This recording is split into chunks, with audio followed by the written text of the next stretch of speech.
भारत दुनिया का सबसे बड़ा जेनरिक मेडिसिन सप्लायर बन गया है जो दुनिया की 20% डिमांड को पूरा करता है। There is a big surge in demand for Indian-made generics owing to its quality and affordability. That India now has the highest number of authorizations given by the US FDA thus far. लेकिन ये इतना आसान नहीं था क्योंकि पिछले कई सालों से भारत की फार्मा पॉलिसी विदेशी कंपनियों के फेवर में थी और इसके लिए कांग्रेस सरकार की बहुत आलोचना भी हुई।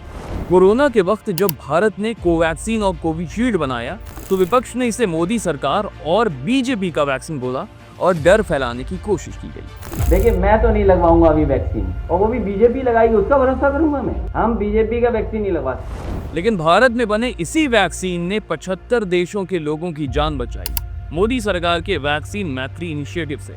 After 3-month hold, India is all set to resume its vaccine Maitri initiative this October. हम वैक्सीन मैत्री को भी आगे बढ़ाएंगे, हम दुनिया को भी मदद करेंगे। India gifted us 1 million Indian government first. इन सब के बावजूद कांग्रेस विदेशी वैक्सीन फाइजर का पक्ष लेता रहा जो कि मेडिकल टेस्ट में फेल भी कर गया था। Several questions that were put against him about the vaccine. Rajiv Chandrasekhar essentially hitting out at the Congress party. Lashed out at the Congress saying that they were trying to push for foreign vaccines. तो कांग्रेस के वक्त भारत में देसी pharma कंपनियों की स्थिति कैसे थी? फॉरेन कंपनियां उनके साथ कांग्रेस का क्या रिलेशनशिप था और कैसे भारत आज दुनिया का सबसे बड़ा जेनरिक मेडिसिन सप्लायर बन गया है?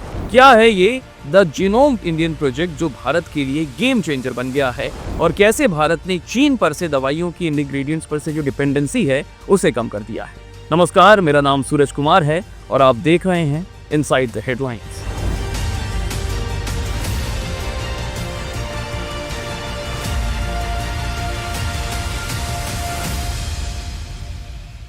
भारत की जो फार्मास्यूटिकल इंडस्ट्री है वो आज देश की इकोनॉमी का एक बहुत बड़ा हिस्सा बन चुकी है। अभी करीब 30 लाख लोग इस इंडस्ट्री में काम कर रहे हैं। 2020-21 का जो डेटा है वो बताता है कि इसका मार्केट साइज $50 बिलियन का था और इसका जो ट्रेड सरप्लस है वो $17 बिलियन था।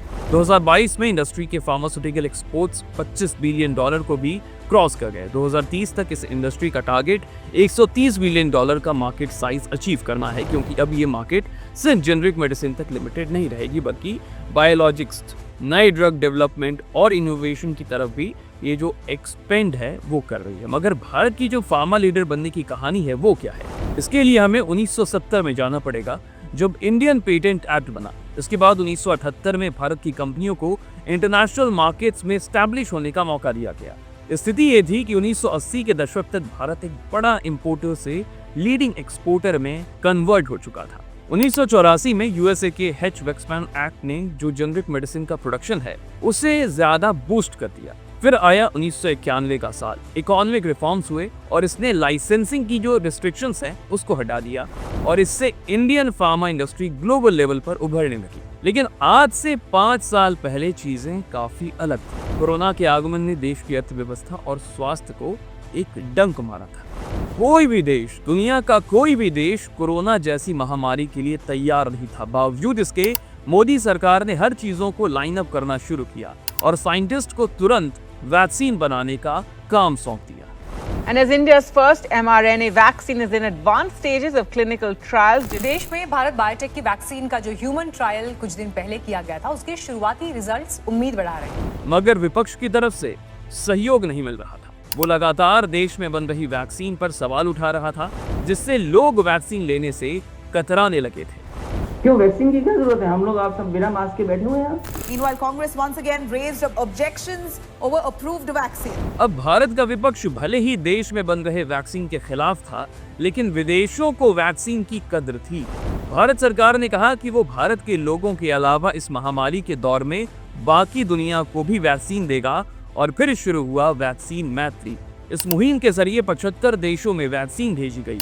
बांग्लादेश को 3.3 मिलियन डोज भेजी गई। नेपाल और म्यांमार को 1.1 मिलियन डोज, यूएनए के शांति सैनिकों को 2 लाख टीके भेजे गए। इसी दौरान सरकार को महसूस हुआ कि दवा बनाने के लिए जिस इंग्रेडिएंट की जरूरत होती है उसके लिए भारत चीन पर बहुत निर्भर है। फिर शुरू हुआ फार्मा सेक्टर में आत्मनिर्भरता का सफर।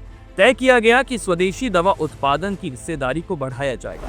पीएलआई योजना की शुरुआत की गई, यानी प्रोडक्शन लिंक्ड इनिशिएटिव स्कीम्स। पहले भारत को कई महत्वपूर्ण दवाओं और मेडिकल उपकरणों के लिए विदेशों पर निर्भर रहना पड़ता था। सीटी स्कैनर, एमआरआई मशीन, डायलिसिस मशीनों को दूसरे देशों से इंपोर्ट करना पड़ता था, जिससे होता ये था कि जो इलाज की लागत है वो बढ़ जाती थी।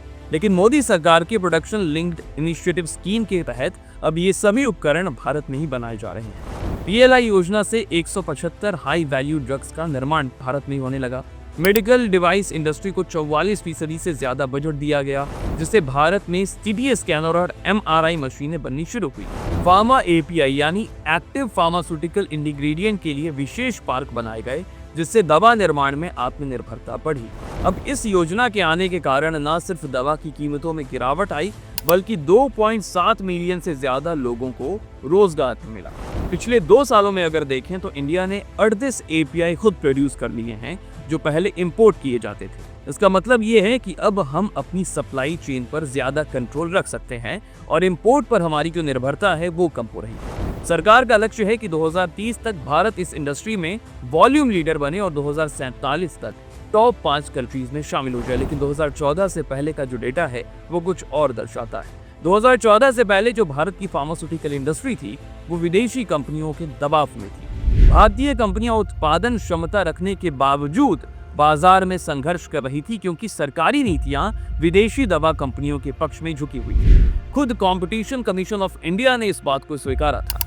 2004 से 2014 के बीच फाइजर, ग्लैक्सोस्मिथक्लाइन और सैनोफी जैसी कंपनियों को खुली छूट दी गई, जिससे भारतीय फार्मा सेक्टर के विकास पर रोक लग गई। भारतीय कंपनियों को पेटेंट लॉ और कई नियामक बाधाओं में फंसाकर उनकी जो प्रतिस्पर्धा है उसे कमजोर करने की कोशिश की गई, और इससे हुआ ये कि जो भारत के लोग हैं उन्हें विदेशी दवाओं पर निर्भर रहना पड़ा।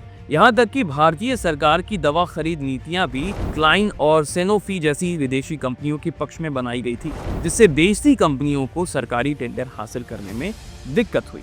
जब भारत की स्वदेशी कंपनी भारत बायोटेक ने कोविड-19 के दौरान कोवैक्सीन विकसित की, तो कई राजनेताओं और विदेशी लॉबी ने इस पर सवाल उठाए। प्रयास किया गया कि लोगों के मन में स्वदेशी वैक्सीन को लेकर संदेह पैदा किया जा सके और फाइजर और मॉडर्ना जैसी कंपनियों की महंगी वैक्सीन भारत में खरीदी जाए। कांग्रेस ने तो खुलकर फाइजर की पैरवी भी की थी। अब आप फाइजर के बारे में जानिए कि ये है क्या। जब पूरी दुनिया महामारी से जूझ रही थी, तब फाइजर ने भारत समेत कई देशों पर दबाव बनाया कि वो लायबिलिटी वेवर पर साइन करे। इसका मतलब था कि अगर फाइजर के टीके से कोई साइड इफेक्ट होता है तो उसकी जो जिम्मेदारी है वो कंपनी की नहीं बल्कि सरकार की होगी।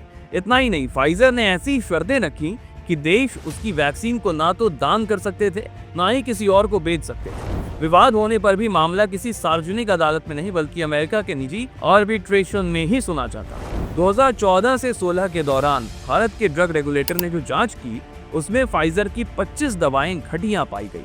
फाइजर उन 66 कंपनियों में सबसे ऊपर थी जिनके उत्पाद क्वालिटी टेस्ट में फेल हुए। इतना ही नहीं, 1996 में नाइजीरिया में एक महामारी फैली, उस दौरान फाइजर ने एक दवा है ट्रोवैन, इसका अवैध रूप से 100 से ज्यादा बच्चों पर ट्रायल किया, वो भी बिना अप्रूवल से पहले।